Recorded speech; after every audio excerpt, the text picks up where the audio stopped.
Pingin muda lagi pasti nggak bisa, kan begitu. Paling mulai geringgingan, pijet-pijetan, melaku tuntun-tuntunan. Bismillahirrahmanirrahim. Bismillahirrahmanirrahim. Assalamualaikum warahmatullahi wabarakatuh.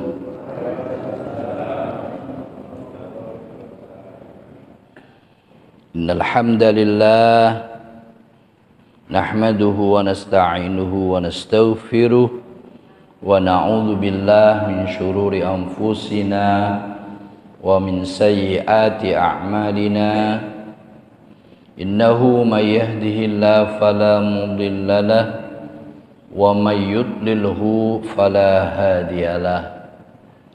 Salatan wa salaman daimain mutalazimain ala Rasulillah wa ala alihi wa ashabihi wa mawalah, amma ba'du. Alhamdulillah, para jamaah, Bapak Ibu yang dimuliakan Allah, pagi ini Allah masih melimpahkan nikmat, rahmat, hidayah, inayahnya pada kita semua, sehingga kita masih diberikan kemauan dan kemampuan untuk bersama-sama hadir menyambut seruan Allah, salat subuh berjamaah, sekaligus kita meneladani sabda-sabda dari baginda Rasulullah sallallahu alaihi wasallam. Pagi hari ini kita mengangkat tema tentang ad-dinu an-nasihatu. Agama Islam itu adalah nasihat. Agama Islam itu adalah nasihat. Qala al-musannifu rahimahullahu ta'ala wa nafa'ana bihi wa bi'ulumihi fid darain amin. Rabbi shrah li sadri wa yassir li amri wahlul 'uqdatam min lisani yafqahu qawli. An Abi Ruqayyah Tamim bin Aus Ad-Dari radhiyallahu anhu, diriwayatkan dari sahabat Abi Ruqayyah Tamim bin Aus Ad-Dari radhiyallahu anhu, semoga Allah meridhoinya, anna nabiyya sallallahu alaihi wasallam qala, bahwa sesungguhnya Nabi sallallahu alaihi wasallam pernah bersabda, ad-dinu an-nasihatu. Kata Rasulullah, agama Islam itu ya nasihat. Kulna, maka kami para sahabat bertanya, liman, nasihat untuk siapa wahai Rasulullah? Qala, Rasulullah menjawab, lillah, ya nasihat untuk Allah, wali kitabihi, nasihat untuk kitab sucinya Allah, wali rasulihi, nasihat untuk rasulnya Allah, wali a'immatil muslimin, dan nasihat untuk para pemimpin umat Islam, wa ammatihim, dan nasihat untuk seluruh umat Islam. Rawahu Muslim, hadis diriwayatkan oleh Imam Muslim. Hadis ini mempunyai beberapa kesimpulan yang perlu kita teladani bersama-sama. Di antaranya adalah tentang an-nasihatu lillah, nasihat untuk Allah. Apa maksudnya? Apa Allah perlu dinasehati? Wa takunu bil imani billahi ta'ala. Nasihat untuk Allah itu berupa iman kepada Allah Ta'ala. Wa nafyus syariki anhu, tidak mensekutukan Allah. Wa tarkul ilhadi fi sifatihi, dan meninggalkan ilhad, tidak yakin, tidak percaya pada sifat-sifat Allah. Wa wasfihi wa wasofahu bisifatil kamali wal jalali kulliha, mensifati Allah dengan sifat-sifat kesempurnaan dan segenap keagungan. Wa tazihu subhanahu wa ta'ala min jami'in naqais, mensucikan Allah subhanahu wa ta'ala dari semua kekurangan. Wal ikhlasu fi ibadatihi, ikhlas dalam beribadah kepada Allah. Wal qiyamu bi ta'atihi, dan melaksanakan ketaatan pada Allah. Wa tajannubu ma'siyatihi, menjauhi maksiat kepada Allah. Wal hubbu wal bughdu fihi, cinta dan benci karena Allah. Wa muwalatu man ata'ahu wa muadatu man asahu, loyal kepada orang yang taat pada Allah. Wa muadatu man asahu, dan memusuhi orang yang maksiat pada Allah. Waltizamul muslim li hadza fi aqwalihi wa af'alihi, dan komitmen seorang muslim pada hal ini, fi aqwalihi, dalam ucapan-ucapannya, wa af'alihi, dalam perbuatan-perbuatannya, ya'udu bin naf'i alaihi fid dunya wal akhirati, maka akan memberikan kemanfaatan baginya di dunia wal akhirati, dan di akhirat. Kenapa? Li'annahu subhanahu wa ta'ala ghaniyun, karena sesungguhnya Allah subhanahu wa ta'ala itu tidak membutuhkan an-nashin nasihin, nasihatnya orang-orang yang menasehati. Sehingga makna an-nasihah lillah, nasihat kepada Allah, artinya ya memberikan hak-hak Allah penuh, tunduk, patuh, taat, takwa. Kita tidak syirik, tidak maksiat, tidak membangkang, tidak menentang semua aturan-aturan Allah. Itu adalah nasihat lillah. Apa untungnya? Ya diridhoi oleh Allah. Kalau diridhoi oleh Allah, ya di dunia hasanah, wa fil akhirati hasanah. Di dunia akan bisa menjalani hidup dengan baik karena dibackingi oleh Allah, dituntun oleh Allah, dilindungi oleh Allah. Nah, kalau itu kehidupan manusia, ya aman, tenang, tentram, damai. Yang membuat masalah itu kan karo manusia itu terbalik-balik, gak memberikan hak-hak Allah, yang disuruh ditinggalkan, yang dilarang dikerjakan. Lah ya itu yang membuat masalah. Jadi yang bikin masalah ya manusia sendiri. Kalau seandainya nurut kepada Allah, ya aman, tenang, tentram, damai, ada surga sebelum surga, ada surga dunia.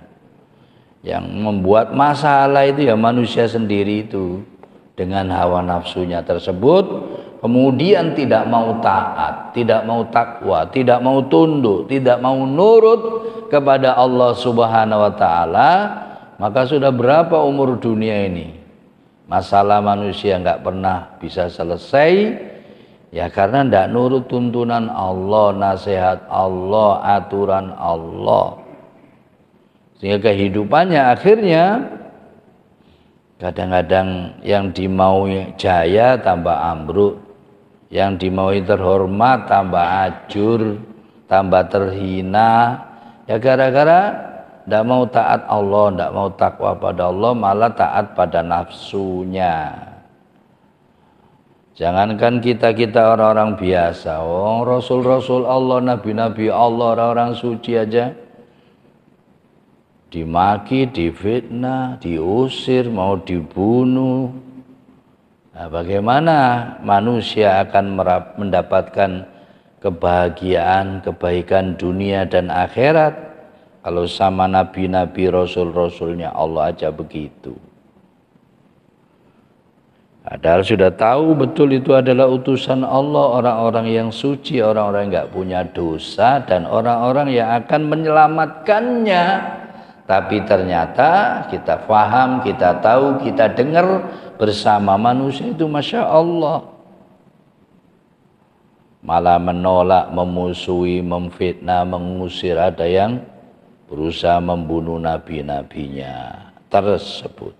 Karena itu agama Islam itu adalah nasihat, nasihat untuk Allah dengan arti beriman, taat, tunduk, patuh kepada Allah, yang nanti keuntungannya ya untuk manusia itu sendiri. Yang kedua, an-nasihatu li kitabillah. Dalam hadis tersebut ada nasihat untuk kitab Allah. Wa takunu bil imani bil kutub as-samawiyah al-munazzala kulliha min indillahi ta'ala, yaitu dengan cara beriman dengan kitab-kitab suci samawi yang sudah diturunkan semuanya dari sisi Allah.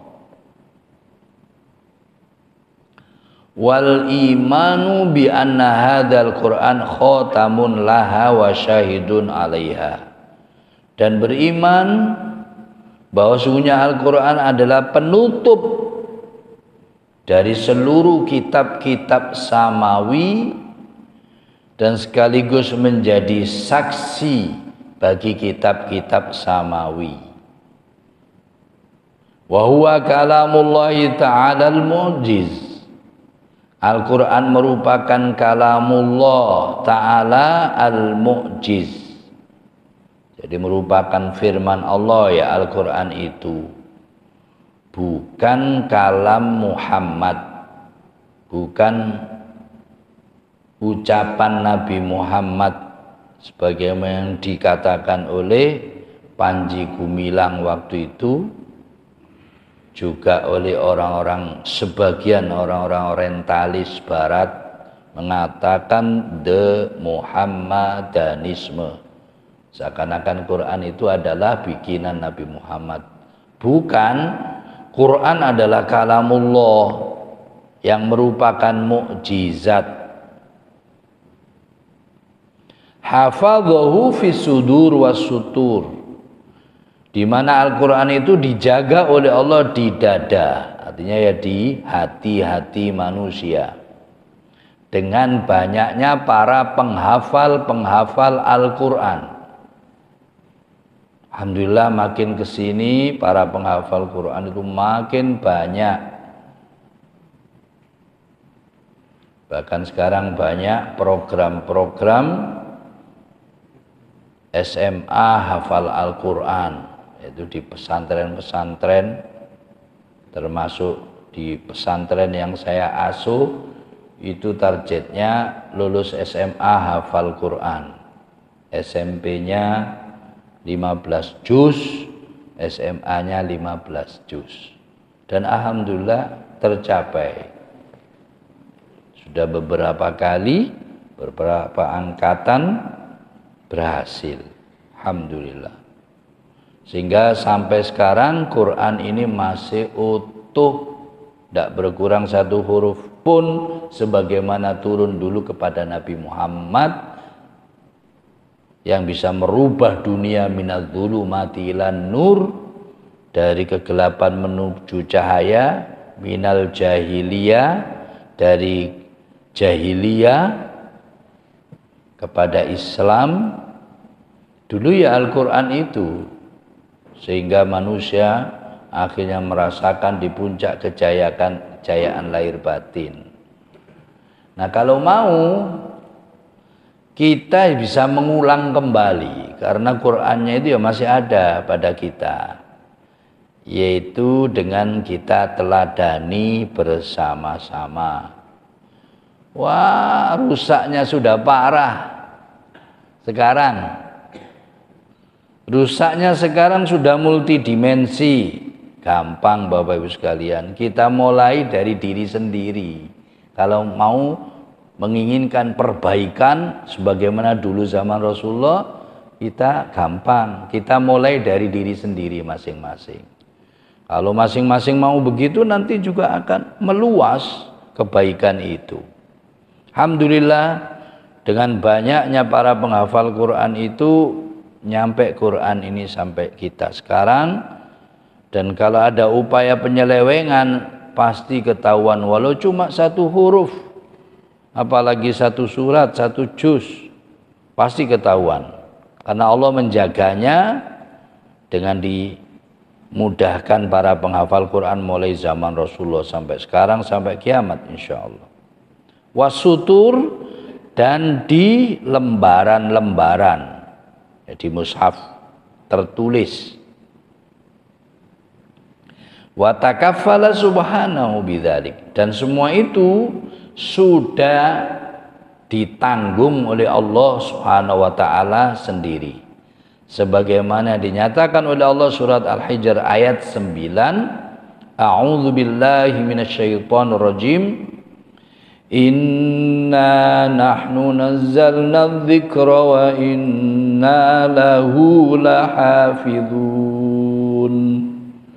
Inna, sesungguhnya kami Allah, nahnu nazzalna dzikra, kamilah yang telah menurunkan Al-Quran, wa inna lahu lahafizun, dan sesungguhnya kamilah Allah sungguh yang akan menjaganya.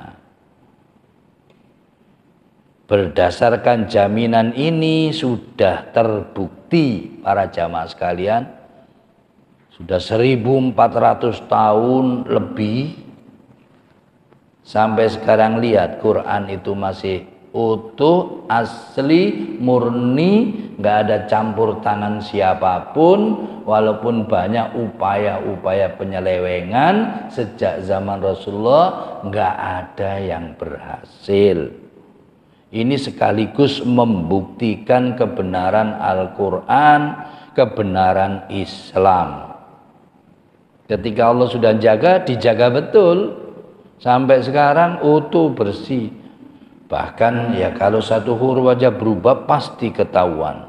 Dan upaya penyelewengan itu sudah sangat banyak di sepanjang sejarah manusia, tidak pernah berhasil, karena ini sudah dijamin oleh Allah.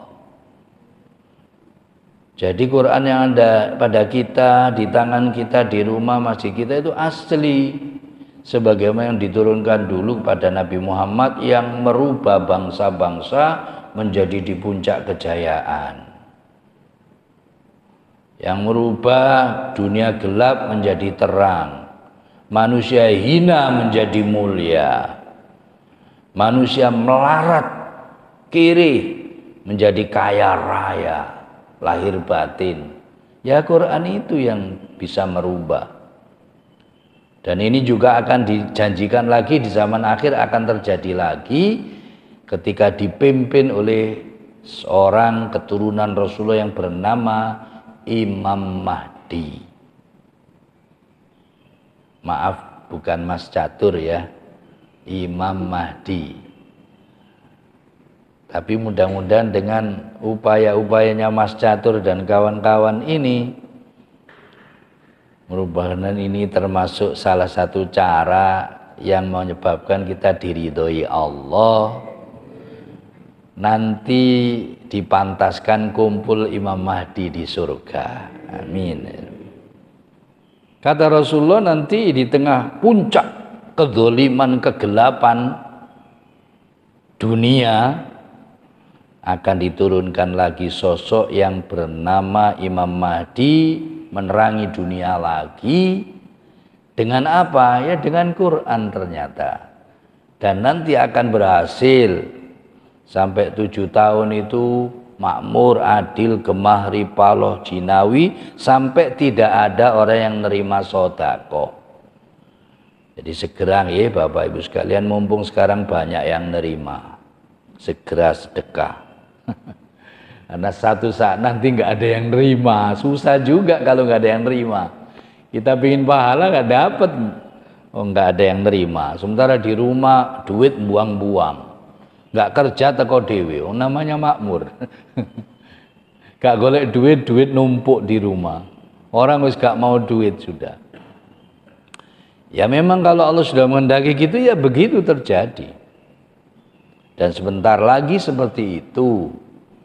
Itu ketika mengikuti tuntunan Al-Quran. Dulu juga pernah terjadi seperti itu. Zaman Umar bin Abdul Aziz pernah terjadi, Asia Afrika itu sampai nggak ada yang mau nerima zakat gara-gara sudah kaya semua. Nah, nanti zaman Imam Mahdi lebih dahsyat lagi.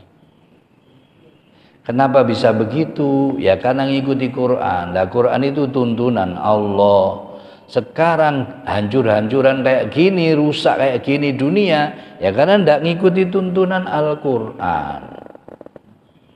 Nah Al-Quran itu alhamdulillah dijaga sehingga keasliannya dijamin sampai sekarang ini, bahkan sampai kiamat.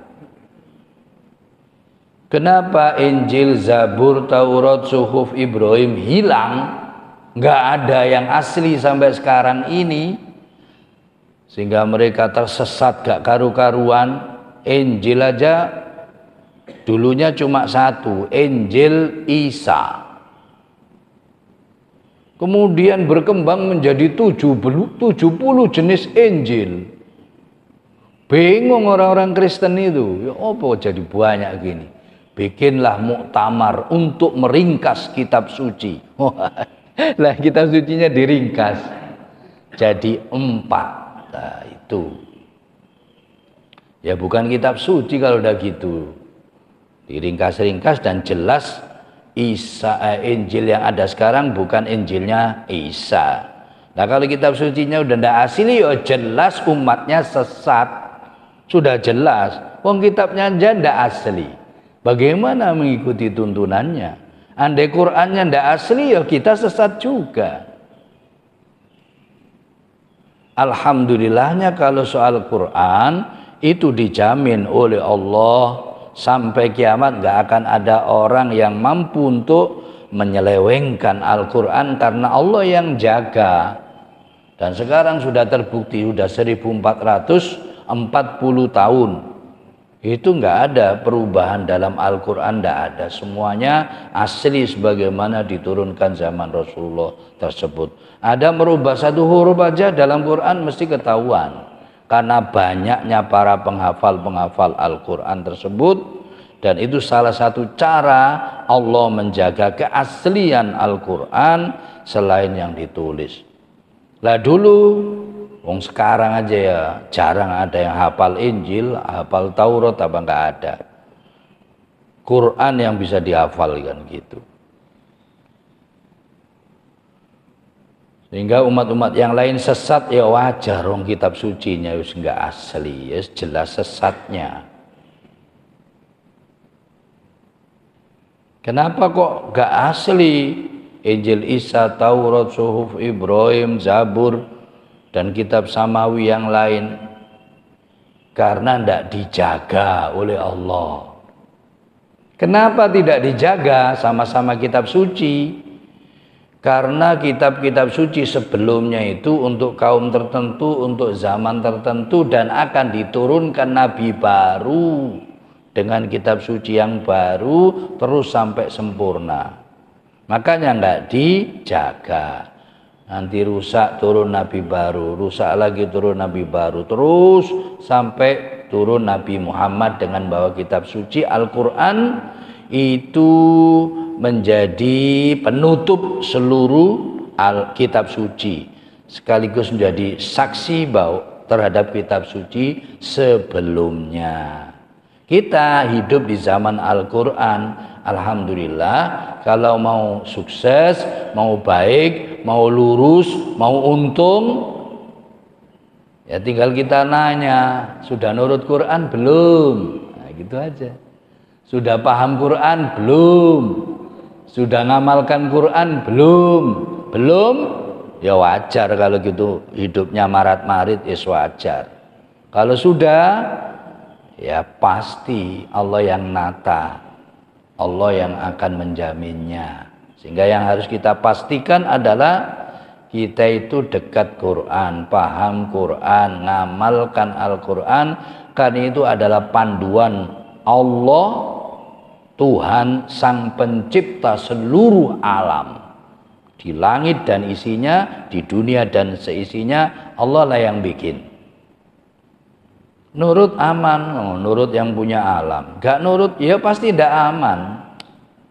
Masih untung kalau hancurnya cuma di dunia. Kalau di akhirat nggak bisa balik ke dunia, dan kita akan sengsara abadi selama-lamanya, di neraka selama-lamanya kalau nggak nurut tuntunan Allah melalui kitab suci Al-Quran tersebut. Maka nggak ada istilah sukses kalau di akhirat itu gagal, dan tidak ada istilah gagal kalau di akhirat itu sukses. Di sini ya cuma ujian. Ujiannya apa? Nurut apa enggak dengan tuntunan Allah. Itu ujiannya. Nurut dimuliakan, ditaruh surga selamanya. Gak nurut langsung dilempar, dibuang ke neraka. Siapapun kita, mau cantik, mau ganteng, mau kaya, mau miskin, terkenal, tidak terkenal, artis, bukan artis, kuat atau lemah, sama aja, nggak ada artinya di sisi Allah. Kalau nggak nurut, ya hidup cuma menunggu jadi kayu bakar api neraka selamanya. Na'udzubillah. Dunia cuma ujian. Ujiannya yaitu nurut nggak nurut. Ciptakan oleh Allah, segala kebutuhannya dipenuhi, kenikmatan semuanya diberikan oleh Allah, disuruh nurut mengunut sama Allah. Nurut, kasih terus surga selama-lamanya. Gak nurut, resiko sendiri, langsung dibuang ke neraka selama-lamanya juga. Dan tidak mati di sana masalahnya. Na'udzubillahi min dzalik. Maka silahkanlah capai seluruh keberhasilan yang ada di dunia ini, asal masuk surga diridhoi Allah. Sudah kadung tidak tercapai seluruh keinginan di dunia, ya pastikan kita tercapai di akhirat mendapatkan surga Allah. Sing masalah besar sudah di dunia menderita, terhina, melarat, masuk neraka. Kan lebih baik di dunia kaya raya masuk surga ya Bu ya. mulia, dihormati orang, dikagumi orang, terkenal, ditakuti orang, mulia, masuk surga. Daripada melarat, jelek, endek, pesek, cacat, melarat, terhina, ngemis, masuk neraka. Kan gak enak gitu. Mendingan kita ganteng, kaya raya, gagah, sugih, kuat, terhormat, mulia, masuk surga. Kalau bisa. Kalau nggak bisa ya apa adanya kita syukuri untuk masuk surga. Begitu di dunia ini ya kurang lebih aja. Kaya dan miskin itu sebenarnya cuma ujian. Ya udah diterima aja. Yang harus kita kejar pasti itu di akhirat. Lebih-lebih kayak usia kita 50, 60, 70 tahun. Mau ngejar apa sudah coba? Pingin muda lagi pasti nggak bisa. Kan begitu. Paling mulai geringgingan, pijet-pijetan, melaku tuntun-tuntunan, ngono sik njaluk dihormati, disepak nang arek enom guling. Minta dimuliakan Allah aja, nanti seluruh alam memuliakan kita. Lek kate enggak, gak ada yang bisa diandalkan bisa. Mau bersaing dengan arek enom, wis gak bisa. Mata kalah, kuping kalah, otak kalah, rambut putih, sik daftar presiden bisa. Yo kalah akhirnya ya, joget-joget tok akhirnya. Gak iso ngasih ide-ide. Yes, memang wis kalah, wis turu-turu po dinikmati. Golek akhirat. Jarno sing nom-nom ngono rebutan donya sik nom. Wis tuwek wis enak ibadah wis. Apalagi wis gak dimau ulang golek-golek soro ae. Lek iso dikarepi rakyat lek iso wis gak gelem wis jarno wong-wong ngono. Aku wis mari wis tu konsentrasi akhirat ngono mestine sing bener. Tapi lek ndak ngaji jene ngono Bapak Ibu sekalian, menemati sampeyan sik seneng. Jadi ketua RT, jadi bupati, jadi camat sik rebutan, jadi DPR, jadi MPR, jadi presiden, padahal itu amanah, gak tanggung-tanggung jutaan manusia. Bahkan ada satu saja yang nggak kenal Allah itu dituntut nanti pemimpin itu. Satu kelaparan, jangankan manusianya, hewan-hewannya aja nggak terurusi, dituntut oleh Allah. Tapi kok banyak sing rebutan, karena kurang ngajine, kurang sadare, kurang lah, pun nambah-nambah beban wis segala-galanya sudah lemah. Kita ini sing cocok sing rebut akhirat. Umur 25, umur 50, 60, 70, wis semuanya berkurang, sudah kasih tanda stroke, geringgingan, asam urat, asam-asam dan lain-lain itu. Hei, peringatan ini. Lampu kuning ya, siap-siap pulang ke alam abadi. Biyen elek, wis biarlah yang dulu berlalu. Tobat.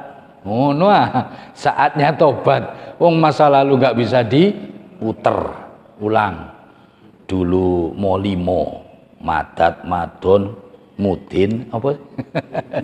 Minum, merampok, judi, korupsi, wis paling jelek. Ya udah wis masa lalu. Ya udah ke depannya ditata terbaik. Masih hidup, masih ada peluang memperbaiki. Lihat itu loh. Gembong narkoba siapa itu? Freddy Budiman, lihat itu. Kalau saya renung-renung saya iri sama dia. Wong di penjara sih mampu mengendalikan narkoba di luar gitu. Dan merusaknya itu gak 1-2 orang lek narkoba sak Indonesia, lek perlu sak dunia. Dosanya ibarat wis gak kahitung, berat. Loh, mau mati yuk, masuk Islam. Kemudian bagus Islamnya. sholatnya bagus, tobatnya bagus, mau ditembak nggak mau ditutup biar nampak dosa-dosanya. Syahadat dulu, sholat dulu, itu namanya husnul khotimah. Sementara yang jadi ustadz kayak gini durung karuan, engkau matine ya opo, matinya gimana nggak tahu.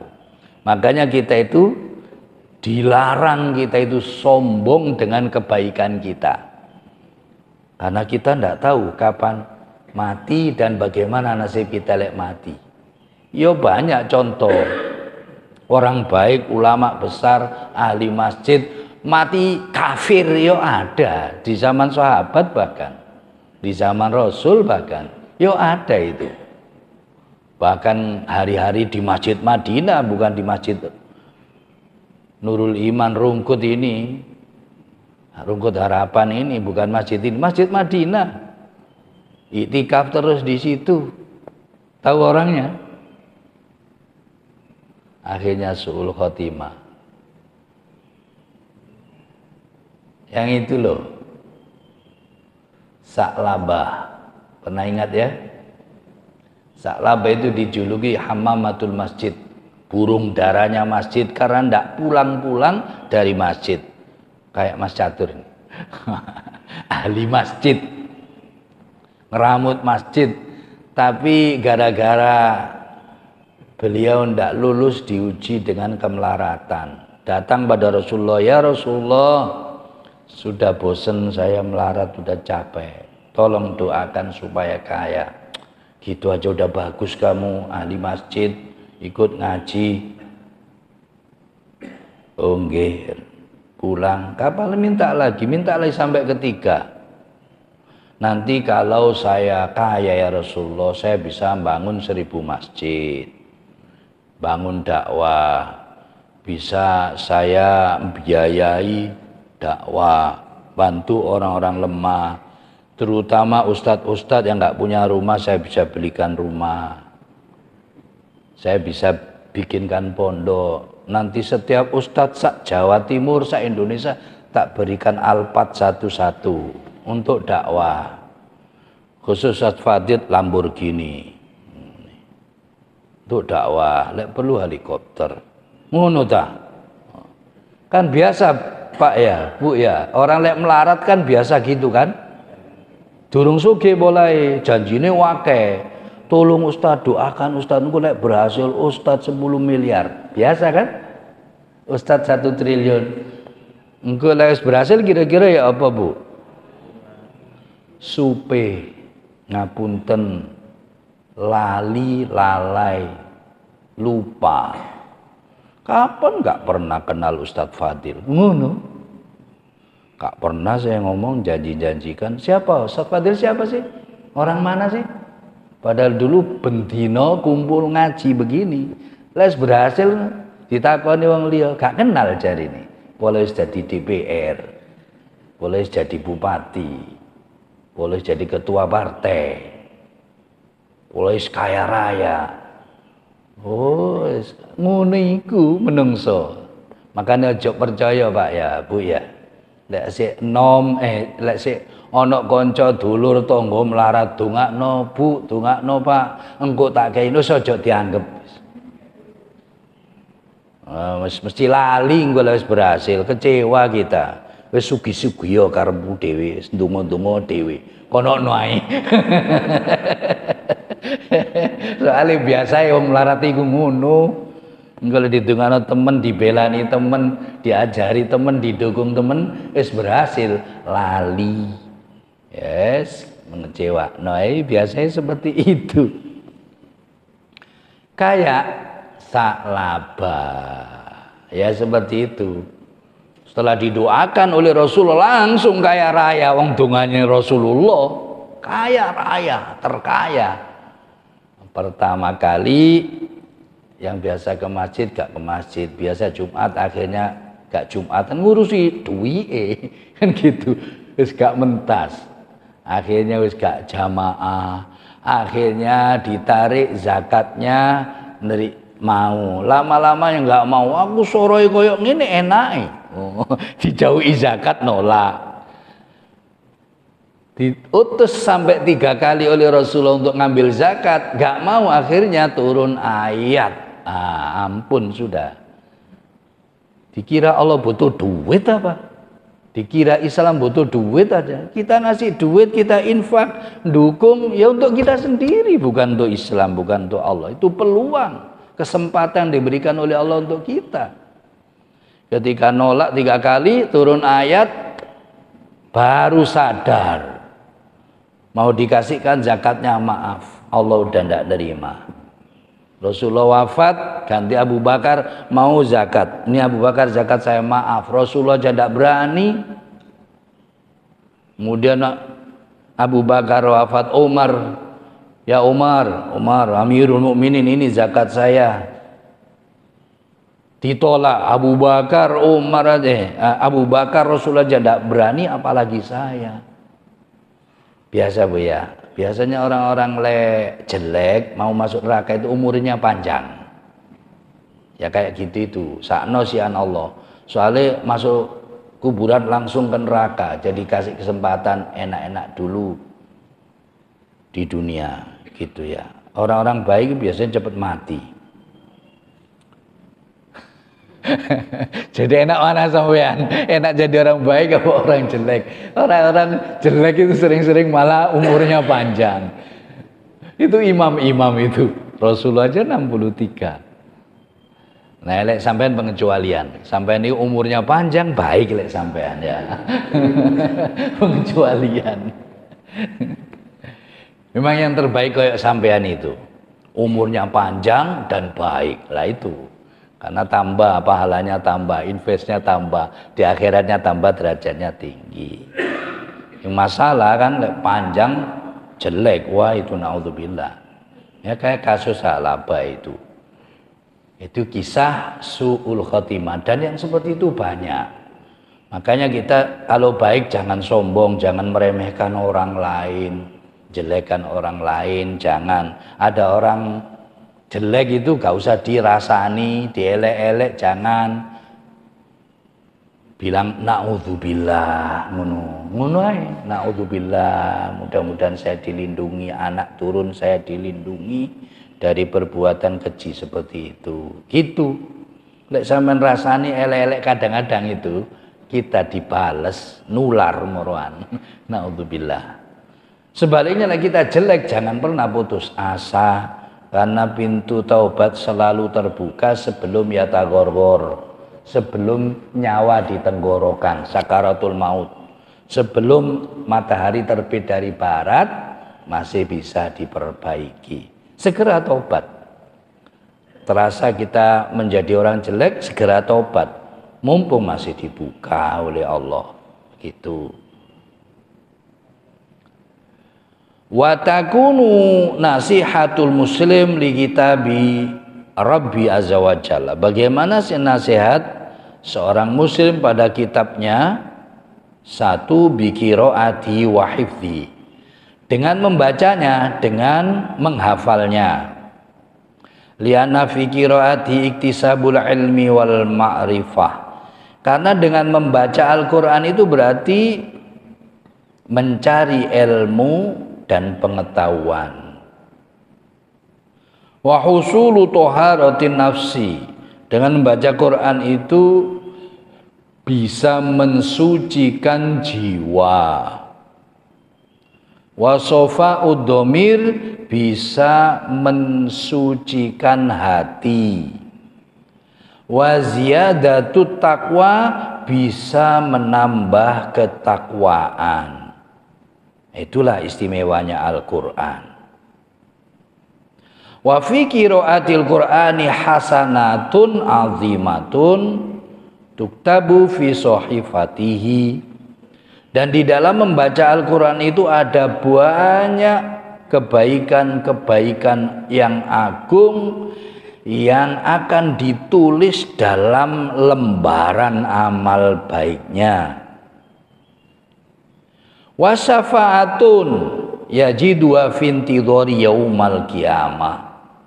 Di dalam membaca Al-Qur'an itu ada syafaat yang menunggu orang yang membacanya yaumal kiamah, nanti pada hari kiamat. Rawa Muslim an Rasulillah sallallahu alaihi wasallam. Imam Muslim pernah meriwayatkan dari Rasulullah sallallahu alaihi wasallam. Iqra'ul Qur'ana fa innahu ya'ti yaumal qiyamati syafi'an li ashabihi. Bacalah Al-Qur'an karena Al-Qur'an itu akan datang nanti pada hari kiamat memberi syafaat bagi pembaca-pembacanya. Nah, kan enak Bapak Ibu sekalian ya. Kita semua mudah sekarang mendapatkan Al-Qur'an. Alhamdulillah. Kalau sampai nanti kita sulit ya masalah lagi. Karena mudahnya dapat Quran kita kadang terlena. Dibiarkan aja, ndak disentuh-sentuh. Kadang-kadang di masjid itu rapi terus, gak pernah disentuh. Karena kita terasa aman, Quran mudah kita dapat. Nanti lah hilang, kita baru nyesel. Saya punya teman namanya Mustafa Arpaslan. Ketika di Mesir itu mahasiswa Turki kalau liburan dikirim oleh ulama-ulama Turki ke Soviet yang runtuh ngajarkan Islam. Lah di sana waktu itu di Azerbaijan, Mustafa ini membawa murotal Al-Quran. Waktu itu zaman Soviet kan dilarang Islam ya, Quran dilarang, kitab suci dilarang, komunis. Ada orang ibu-ibu tua gitu, dengar murotal Al-Quran itu membuat kita masih teringat waktu kecil belajar Quran mungkin. Nangis dia, minta diberi murotal itu, kemudian gantinya silahkan Mustafa Arpaslan suruh ngambil apapun yang dia mau, asal dikasih murotal itu. Nah, itu kalau sudah hilang kayak gitu, kehilangan. Tapi karena kita ini mudah dapat Al-Quran, seringkali kadang kita lalai, nggak pernah megang, nggak pernah baca, apalagi ada namanya setan kotak. Tahu Bapak Ibu ya, setan kotak itu. Masya Allah, semua kena itu. Ustadznya yo kena, kiainya yo kena, gusnya, habibnya, yang awam, yang kecil, yang besar, yang pinter, gak pinter. Wis sulit menghindar dari setan kotak itu. Bangun tidur golek setan kotak. Di kamar mandi barang, jalan, masak, nyupir, setan kotak terus. Sulit kita melepasnya itu dari situ. Sehingga kadang-kadang waktu untuk itu lebih banyak daripada megang Quran. Nah, karena itu maka kita harus lawan itu. Ya sesekali bolehlah megang itu, tapi jangan kecanduan. Karena dituruti benar-benar kecanduan. Banyak sudah kasus-kasus anak tidak kenal orang tuanya, blank sarafnya gara-gara di situ ada gamenya, ada apanya itu. Sampai nggak megang HP pun tangannya bergerak-gerak gini. Ini kasus sangat banyak kita tahu bersama. Maka kita harus kendalikan, jangan sampai dikendalikan. Syukur-syukur kalau yang penting yang manfaat-manfaat saja, sehingga peluang waktu untuk megang dan baca Quran itu masih ada. Syukur kalau lebih banyak, karena itu pasti manfaat. Paham nggak paham, baca Quran itu menguntungkan, apalagi paham, akan memberikan syafaat nanti dari kiamat. Itu harus kita ingat betul Bapak Ibu sekalian. Karena sekarang ini Masya Allah, sampai-sampai di pesantren aja akhirnya bikin aturan dilarang bawa HP. Bawa HP di pesantren pun ya habis waktunya untuk HP. Dilarang pun kadang-kadang sih nyuri-nyuri. Ya, itu di pesantren itu dilarang. Dan Alhamdulillah karena kegiatannya penuh, akhirnya bisa teratasi. Lah kita di rumah kan kita sendiri-sendiri, ya kita sendiri yang harus menjaga. Kalau dituruti nanti nggak sempat baca Quran, memahami Quran, ngaji Quran, nggak sempat ya dituruti, habis nanti di situ. Wa amma hifdzu kitabillahi ta'ala fi sudur, adapun menjaga kitab Allah di dada, maksudnya di hati, dihafal, fa fi i'marul qulub binuri kitabillah, maka dengan cara itu bisa memakmurkan hati nurani dengan kitab sucinya Allah. Wa qadarun adzibun wa syarafun yanalul muslim, dan akan mempunyai derajat yang agung, kemuliaan yang dimiliki seorang muslim. Fayasbahu syamatan bainan nas fid dunya, sehingga akan menjadi bunga-bunga harum di tengah-tengah manusia di dunia kalau kita hafal. Wa darajatun aliyatun yartaqi ilayya bimiqdari ma hufidho min ayati kitabillah wa suwari fil akhirah. Dan hafalan Quran kita itu akan menjadi derajat yang tinggi, di mana dia akan naik nanti derajatnya sesuai kadar hafalannya dari kitab Al-Quran, dari kitab suci Al-Quran, dari surat-suratnya nanti di akhirat. Sebab dalam hadis yang diriwayatkan oleh Imam Abu Dawud, Imam Tirmidzi, an Rasulillah, dari Rasulullah Shallallahu Alaihi Wasallam, beliau pernah bersabda, yuqalu li sahibil Quran, nanti akan dikatakan pada orang yang hafal Quran itu, Iqra, bacalah, wartaki, dan naiklah derajatmu, warattil, bacalah, kama kunta turattil fid dunya, sebagaimana kamu telah membacanya di dunia. Nah ini kan, lah kita tidak baca nanti kan tidak bisa baca di akhirat. Fa inna manzilataka inda akhir ayatin taqra'uha, karena sesungguhnya kedudukanmu adalah di akhir ayat yang kamu baca. Artinya semakin banyak bacaan kita, semakin tinggi derajat kita. Semakin banyak, semakin naik, semakin tinggi, semakin tinggi. Nah ini harus kita camkan baik-baik. Apapun, dimanapun, kondisi apapun, sempatkan membaca Al-Quran, mendekat Al-Quran, lebih akrab lagi dengan Al-Quran, syukur, faham, dan ngamalkan Al-Quran, sehingga mudah-mudahan kita semuanya mendapatkan syafaat Quran nanti di hari kiamat. Amin ya rabbal alamin. Bapak Ibu, para jamaah sekalian, kelihatannya sudah bel ya, sudah. Kita cukupkan sampai di sini. Mudah-mudahan ini semuanya berbarengan dengan hidayah Allah, sehingga mudah kita pahami, mudah kita amalkan dalam kehidupan, sehingga derajat kita semakin diangkat oleh Allah, dosa-dosa kita mudah-mudahan diampuni oleh Allah, hidup kita diberkahi oleh Allah, penyakit kita mudah-mudahan oleh Allah dihilangkan semuanya, diberikan kesehatan lahir dan batin, dijadikan orang yang selamat, sukses dunia sampai di akhirat kelak. Amin ya rabbal alamin. Al-Fatihah.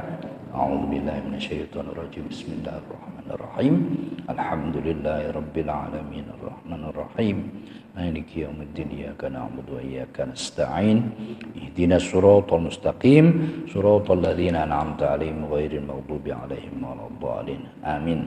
Para jamaah, semua yang benar dari Allah mari kita teladani bersama-sama. Ada salahnya, ada kurangnya, itu dari saya pribadi. Mohon maaf sebesar-besarnya. Kita akhiri dengan doa kafaratul majlis. Subhanakallahumma wa bihamdika asyhadu an la ilaha illa anta astaghfiruka wa atubu ilaik. Assalamualaikum warahmatullahi wabarakatuh.